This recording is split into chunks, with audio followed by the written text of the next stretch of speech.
Hello students, ভীষণ WBCS এর পক্ষ থেকে আজকে তোমাদের জন্য আবারও গুড নাইট সিরিজ নিয়ে হাজির হয়ে পড়েছি।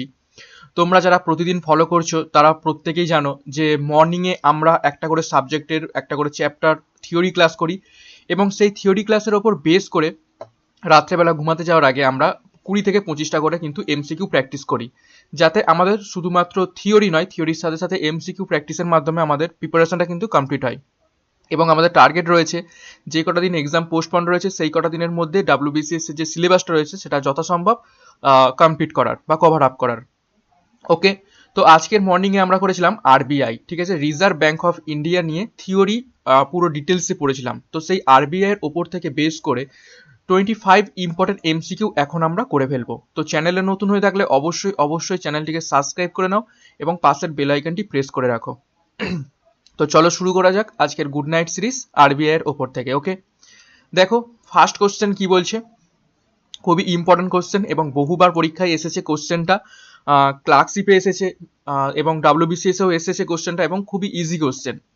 দেখো কি বলছে, the RBI was nationalised in, অর্থাৎ রিজার্ভ ব্যাঙ্ক অফ ইন্ডিয়াকে কবে বা কোন সালে হচ্ছে প্রথম জাতীয়করণ করা হয়, অর্থাৎ রিজার্ভ ব্যাংকে কবে জাতীয়করণ করা হয়। রিজার্ভ ব্যাংক প্রথমে প্রতিষ্ঠিত হলেও সেটা বেসরকারি ব্যাংক হিসাবে কিন্তু একটা কাজ করত, তো পরবর্তীকালে সেটাকে জাতীয়করণ কিন্তু করা হয়। তো সালটা হচ্ছে একের সঠিক উত্তর হয়ে যাবে অপশন বি, 1949, 1949 সালে আরবিআই কে ন্যাশনালাইজড করা হয়। ওকে, তারপর নেক্সট কোশ্চেন নাম্বার 2 আমরা দেখব, the central banking functions in India are performed by the. Okay, তো কি বলছে কোশ্চেনটা, যে আমাদের যে কেন্দ্রের যে যত সমস্ত ব্যাংকিং অর্থাৎ অর্থনৈতিক বা ব্যাংকিং যে ফাংশনগুলো বা কাজকর্মগুলো কোন সংস্থার মাধ্যমে পরিচালিত হয় বা পারফর্মড হয়। ওকে, তো আমাদের যে গোটা দেশের মধ্যে যে যত সমস্ত ব্যাংকিং সিস্টেমটা রয়েছে তার হেডে বসে আছে রিজার্ভ ব্যাংক অফ ইন্ডিয়া। তো রিজার্ভ ব্যাংক অফ ইন্ডিয়া এই সমস্ত সমস্ত ব্যাংকিং ফাংশনটাকে পারফর্ম করে। তো সঠিক উত্তর হয়ে যাবে option C, Reserve Bank of India. Very very important question. Next question number 3 আমরা দেখব, which of the following is not a function of RBI. Very very important question. আমরা মর্নিং ক্লাসে যখন পড়ছিলাম আরবিআই এর রোল এবং আরবিআই এর যে সমস্ত কাজকর্মগুলো রয়েছে বা ফাংশনগুলো রয়েছে বা রোলগুলো রয়েছে সেইখানে কিন্তু ডিটেলসে সমস্ত কিছু দেখেছিলাম। তো নিচের 4টে অপশন দেওয়া রয়েছে, সেই 4টে অপশনগুলোর মধ্যে কোনটা আরবিআই এর রোল নয় বা ফাংশন নয়, আরবিআই সেই কাজটা কিন্তু করে না। তো কোশ্চেন নাম্বার 3 সঠিক উত্তর হয়ে যাবে option C, banker to public. Banker to public হিসাবে কিন্তু আরবিআই কাজ করে না। আরবিআই কিন্তু ডাইরেক্ট কোনো পাবলিককে টাকা প্রদান করে না। আরবিআই প্রথমে কমার্শিয়াল ব্যাংকদের টাকা দেয় এবং কমার্শিয়াল ব্যাংকের মাধ্যমে আমাদের হাতে টাকা আসে।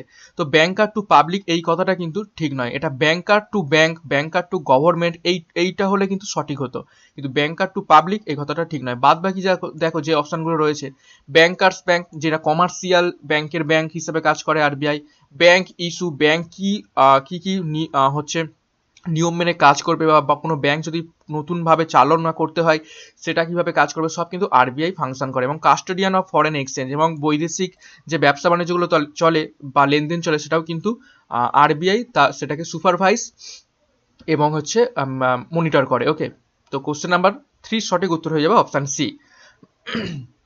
নেক্সট কোশ্চেন নাম্বার 4 আমরা দেখব, the RBI has helped to finance India's foreign trade through. Very very important question, very very important question. এটা কিন্তু ডাব্লিউবিসিএস মেনের কোশ্চেন। কি বলছে, রিজার্ভ ব্যাংক অফ ইন্ডিয়া আমাদের ভারতের যে বৈদেশিক ব্যবসা বাণিজ্যগুলো রয়েছে সেটাকে কোন সংস্থার মাধ্যমে পরিচালিত করে। তো এটাও আমরা কিন্তু মর্নিং ক্লাসে এটা করেছিলাম, তো মর্নিং ক্লাসে এটা কিন্তু ডিটেলসে করেছিলাম। তো কোশ্চেন নাম্বার 4 এর সঠিক উত্তর হয়ে যাবে অপশন ডি, এক্সিম ব্যাংক। এই এক্সিম ব্যাংকের মাধ্যমে কিন্তু আরবিআই আমাদের ইন্ডিয়া যে ফরেন ট্রেডটা আছে সেটার কিন্তু ফাইন্যান্সটা দেখভাল করে, সুপারভাইজ করে এবং মনিটর করে। Very very important question. তারপর নেক্সট কোশ্চেন আমরা দেখব, কোশ্চেন নাম্বার 5। কোশ্চেন নাম্বার 5 কি বলছে, the RBI has been following the policy of. Very very important question. আমরা দেখেছিলাম যে আরবিআই এর একটা মেন যে রোলটা রয়েছে সেটা হচ্ছে মনিটারি পলিসি, ঠিক আছে। সেই মনিটারি পলিসিটা কিভাবে আরবিআই কন্ট্রোল করে সেটা দেখো, নিচে হচ্ছে 4টে অপশন দেওয়া রয়েছে। সেই 4টে অপশনগুলোর মধ্যে মনিটারি পলিসিকে কিভাবে আরবিআই কন্ট্রোল করে সেটা কোনটা সঠিক উত্তর হবে। তো এটা তোমরা সঠিক উত্তর কমেন্ট করে জানাও। তো কোশ্চেন নাম্বার 5 এর সঠিক উত্তর হবে option B, controlled monetary expansion. অর্থাৎ যে মনিটারি সিস্টেমটা সেটা যাতে না খুব কি বলবো ছড়িয়ে পড়ে, বা মানি সাপ্লাইটা যাতে না খুব বেশি হয়ে যায় মার্কেটে, সেটা কিন্তু খুব ভালোভাবে এই আরবিআই কিন্তু কন্ট্রোল করে। Okay, very very important question. Next question, question number 6 আমরা দেখব কি বলছে। The RBI's methods of credit control may be broadly divided into two parts. Very very important question. এটাও কিন্তু আমরা মর্নিং ক্লাসে এবং এটা আমরা ক্লাস নাম্বার 3 যখন ইনফ্লেশন পড়ছিলাম তখন ইনফ্লেশন ক্লাসটাতেও কিন্তু এই কোশ্চেনটা করেছিলাম, বা এই কোশ্চেনের ব্যাপারে কিন্তু পড়েছিলাম। অর্থাৎ RBI, reserve bank of India, credit কন্ট্রোলটাকে হচ্ছে মেনটেন করার জন্য, অর্থাৎ মানুষ যে ধার নেবে বা ব্যাংক আরবিআইয়ের কাছ থেকে টাকা নেবে এবং সেই ব্যাংক মানুষদের কাছে সাপ্লাই করবে, এই ক্রেডিট কন্ট্রোল অর্থাৎ টাকার চাহিদা বা টাকার সাপ্লাইটা এইভাবে কন্ট্রোল করতে কোন দুটো পার্টসে আরবিআই হচ্ছে বিভক্ত করেছে।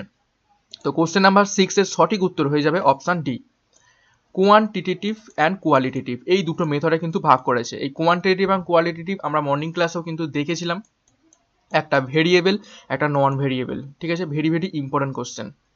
নেক্সট কোশ্চেন, কোশ্চেন নাম্বার 7 আমরা দেখব, which of the following is a selective credit control method. ঠিক আছে, সিলেক্টিভ ক্রেডিট কন্ট্রোল মেথড নিচের অপশানগুলোর মধ্যে কোনটি।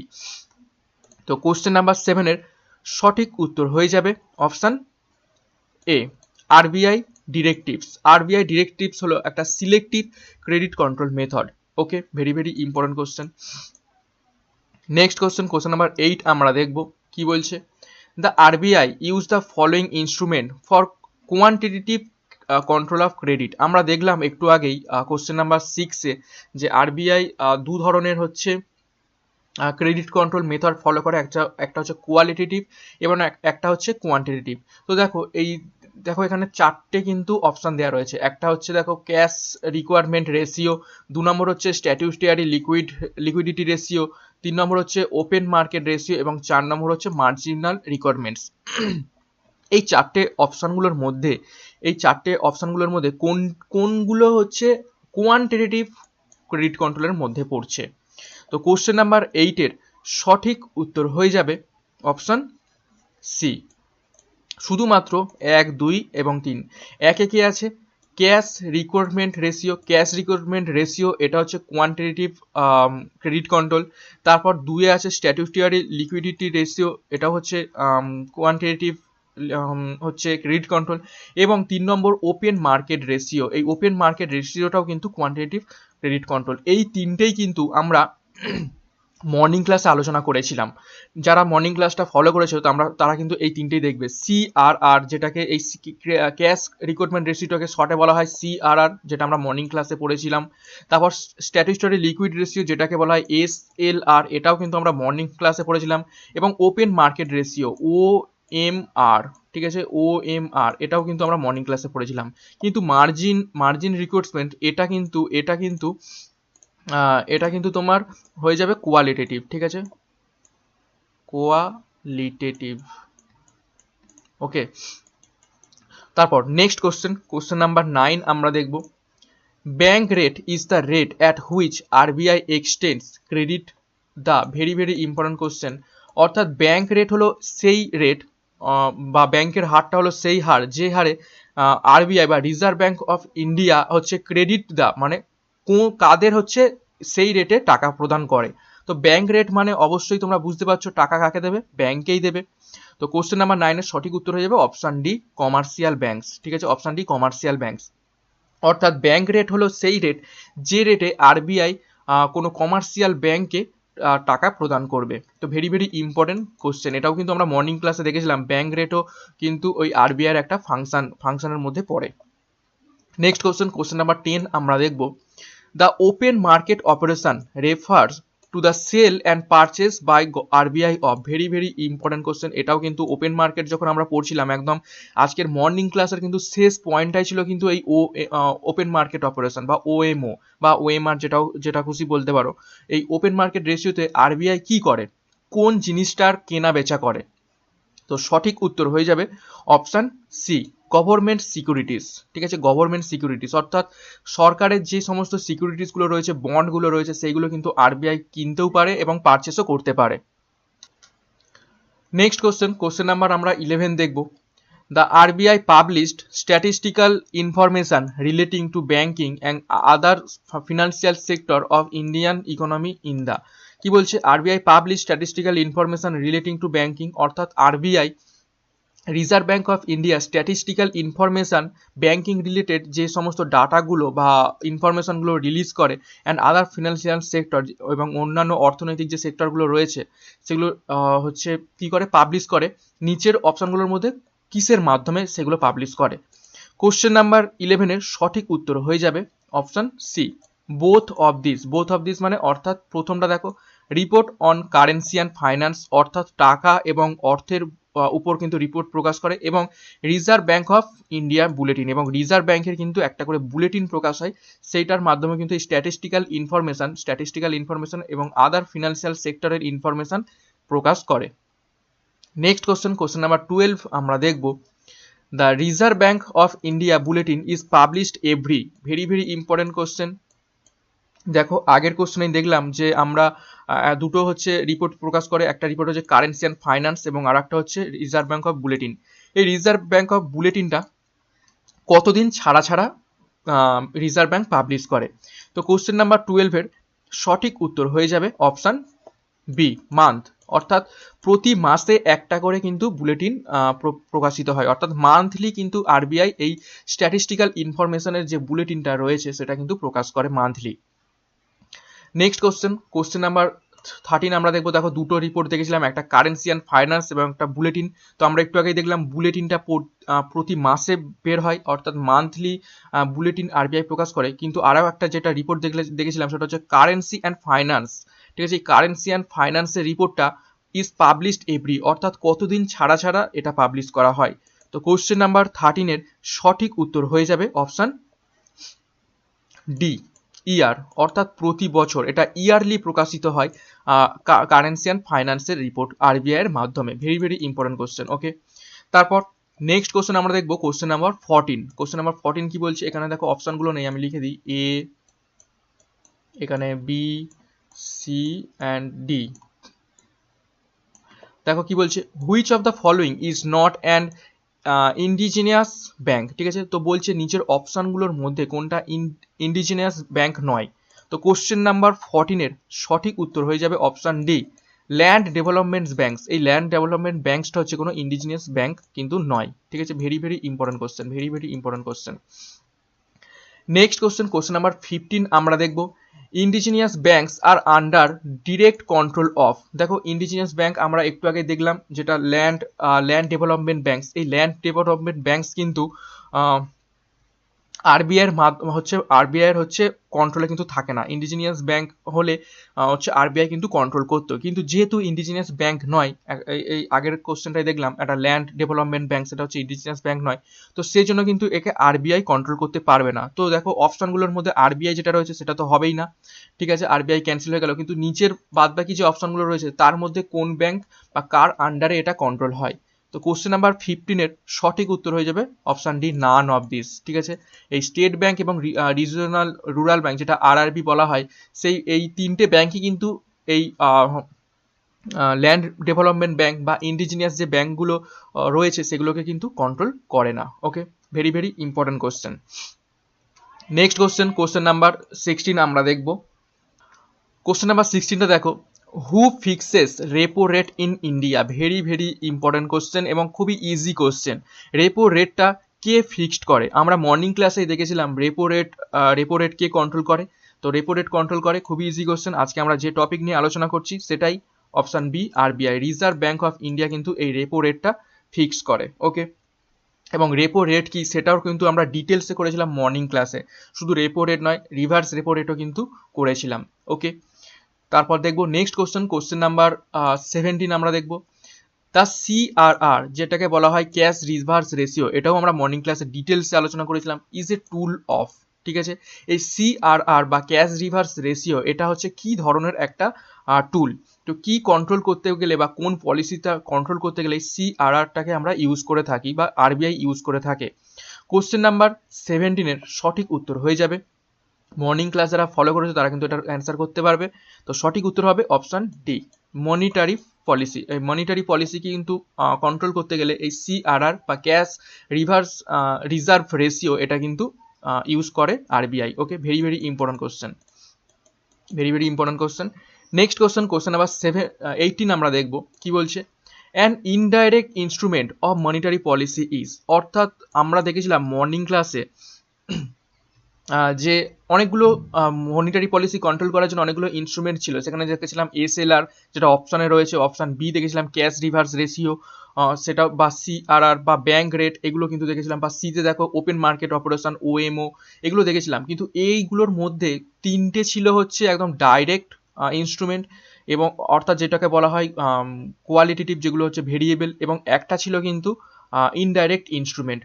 তো সঠিক উত্তর হয়ে যাবে অপশান 18 যেটা হচ্ছে ইনডাইরেক্ট ইনস্ট্রুমেন্ট। ইনডাইরেক্ট ইনস্ট্রুমেন্ট হচ্ছে option C, open market operation, যেটার মাধ্যমে গভর্নমেন্টের সিকিউরিটিস কেনা বেচা হয়। ঠিক আছে,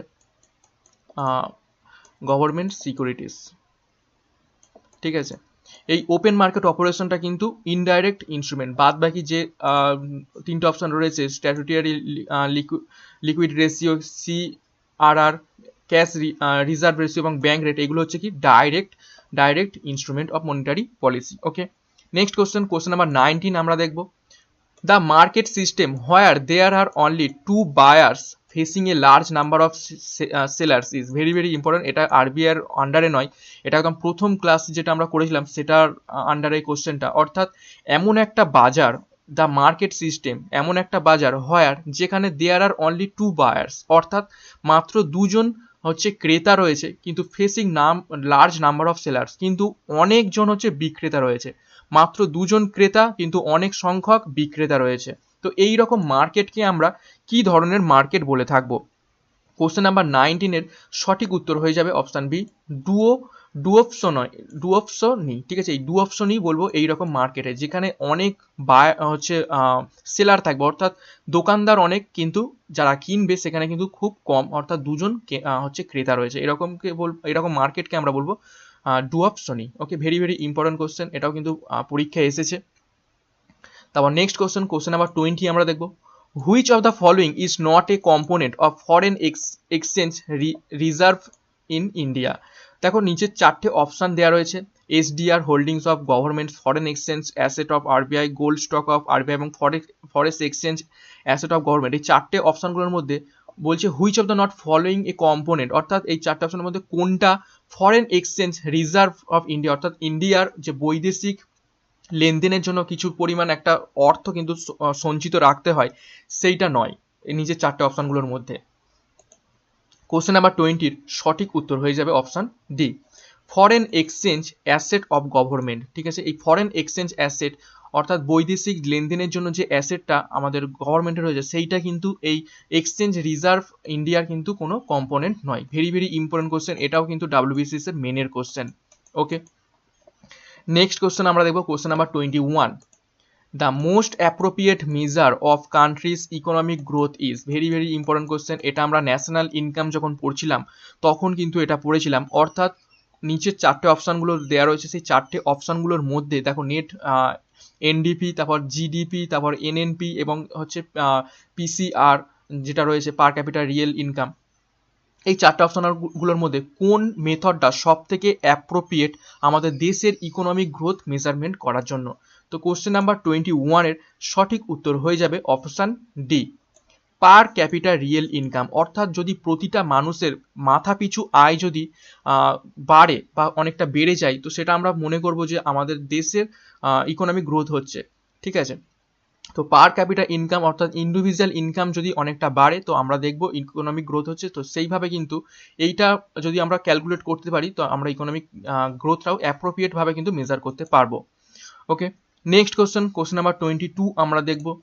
the reserve bank of India was established in, very very important question এবং খুবই ইজি কোশ্চেন।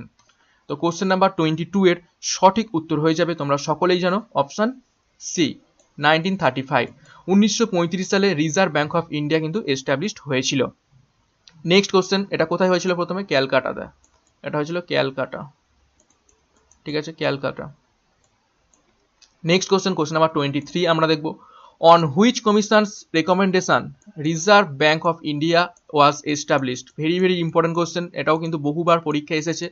অর্থাৎ বলছে কোন কমিশনের রিপোর্ট অনুযায়ী বা কোন কমিশনের রেকমেন্ডেশন অনুযায়ী আমাদের ভারতবর্ষে reserve bank of India establishment হয়েছিল বা প্রতিষ্ঠিত হয়েছিল। কোশ্চেন নাম্বার 23 এর সঠিক উত্তর হয়ে যাবে, তোমরা কমেন্ট করে জানাও। তো সঠিক উত্তর হবে option P, Hilton young commission. Hilton young commission অনুযায়ী রিজার্ভ ব্যাঙ্ক অফ ইন্ডিয়া ভারতবর্ষে এস্টাবলিশড হয়েছিল। Very very important question. Next question number 24 আমরা দেখব। কি বলছে? Which of the following is not work of RBI. আমরা দেখেছিলাম আরবিআইয়ের বিভিন্ন ফাংশন রয়েছে, রোল রয়েছে। তো সেই রোলগুলোর মধ্যে, নিচের অপশানগুলোর মধ্যে কোন রোলটা আরবিআইয়ের কোনো ফাংশনই নয়, অর্থাৎ এই কাজটা আরবিআই করে থাকে না। তো কোশ্চেন নাম্বার 24 এর অপশানগুলো দেখো। ব্যাঙ্ক অফ ব্যাঙ্কস, তারপর credit controller, custodian of foreign currency, তারপর allocating funds directly to farmers for agriculture development. দেখো আমরা মর্নিং ক্লাসে যখন পড়েছিলাম এইটা কিন্তু দেখেছিলাম যে ব্যাঙ্কস অফ ব্যাঙ্কস অর্থাৎ ব্যাংকের ব্যাংক হিসেবে কাজ করে আরবিআই, এটা কিন্তু ঠিক। তারপর ক্রেডিট কন্ট্রোলার ক্রেডিটকেও কন্ট্রোল করে, যেটা হচ্ছে বিভিন্ন যে ব্যাংক রেট রয়েছে, তারপর রয়েছে সিআরআর, এসএলআর, এগুলোর মাধ্যমে ক্রেডিট কন্ট্রোল করে। তারপর কাস্টোডিয়ান অফ ফরেন কারেন্সি, অর্থাৎ বৈদেশিক যে ব্যবসা বাণিজ্য হয় সেটার মাধ্যমে কিন্তু আরবিআই এটা মেনটেন করে। তো ওপরে তিনটে কাজ কিন্তু আরবিআইয়ের। তো পড়ে রইল অপশান ডি। তো সঠিক উত্তর হয়ে যাবে অপশান ডি, অর্থাৎ allocating funds directly to farmers of agriculture development. অর্থাৎ এগ্রিকালচার ডেভেলপমেন্টের জন্য কিন্তু আরবিআই ডিরেক্টলি ফার্মারদের কিন্তু টাকা বা ফান্ড হচ্ছে প্রোভাইড করে না, ঠিক আছে, আরবিআই কিন্তু ডিরেক্টলি করে না। এর জন্য আরবিআই একটা সংস্থা গঠন করেছে, সেটাকে বলা হয় নাবার্ড, NABARD, নাবার্ড ব্যাংক বলে একটা ব্যাংক গঠন করেছে। এই নাবার্ড ব্যাংকের মাধ্যমে কিন্তু এগ্রিকালচারের ডেভেলপমেন্ট হয়, কিন্তু আরবিআই ডিরেক্টলি কিন্তু ফার্মার্সদের ফান্ড অ্যালোকেট করে না। তারপর নেক্সট কোশ্চেন, এবং আজকে যে টপিক আমরা করছি good night series reserve bank of India নিয়ে, তার আজকে শেষ কোশ্চেন। দেখো question number 25, who means the coin of India, very very important question. এখানে বলছে who means coin, not currency, coin. তো এখানে অনেকেই হচ্ছে ভুল অ্যান্সার করে ফেলে, রিজার্ভ ব্যাঙ্ক অ্যান্সার করে ফেলে, কিন্তু রিজার্ভ ব্যাঙ্ক অ্যান্সার হবে না, ঠিক আছে। তো কয়েন শুধুমাত্র মিনস করে সেটা হচ্ছে মিনিস্ট্রি অফ ফাইন্যান্স, ওকে। অর্থ মন্ত্রকালয় যেটা রয়েছে আমাদের কেন্দ্রে, সেইটা কিন্তু কয়েন্ট মিনসের জন্য অ্যাপ্রুভাল দেয়। ভেরি ভেরি ইম্পর্টেন্ট কোশ্চেন, ওকে। তো আজকের যে রিজার্ভ ব্যাঙ্ক নিয়ে আমরা আলোচনা করছিলাম, পুরো 25টা কোশ্চেন আমরা মর্নিং ক্লাসে থিওরি করেছিলাম, তার উপর বেস করে কিন্তু 25টা কোশ্চেন, খুবই গুরুত্বপূর্ণ 25টা কোশ্চেন কিন্তু আলোচনা করে ফেললাম। তো তোমরা কমেন্ট বক্সে কমেন্ট করে জানাও কে কতগুলো সঠিক উত্তর এই 25টার মধ্যে করতে পেরেছো। এবং ভিডিও শেষ করার আগে অবশ্যই বলবো, চ্যানেলে নতুন হয়ে থাকলে অবশ্যই চ্যানেলকে সাবস্ক্রাইব করবে, এবং ভিডিওটি কেমন লাগলো লাইক করবে এবং কমেন্ট করে জানাবে কতগুলো সঠিক উত্তর তোমরা করতে পারলে। এবং বন্ধুদের সাথে কিন্তু অবশ্যই তোমরা শেয়ার করবে এই ভিডিওগুলো যারা এইরকম প্রিপারেশন নিচ্ছে, ওকে। তো আজকের জন্য এখানেই ভিডিওটা শেষ করছি। Thank you, good night.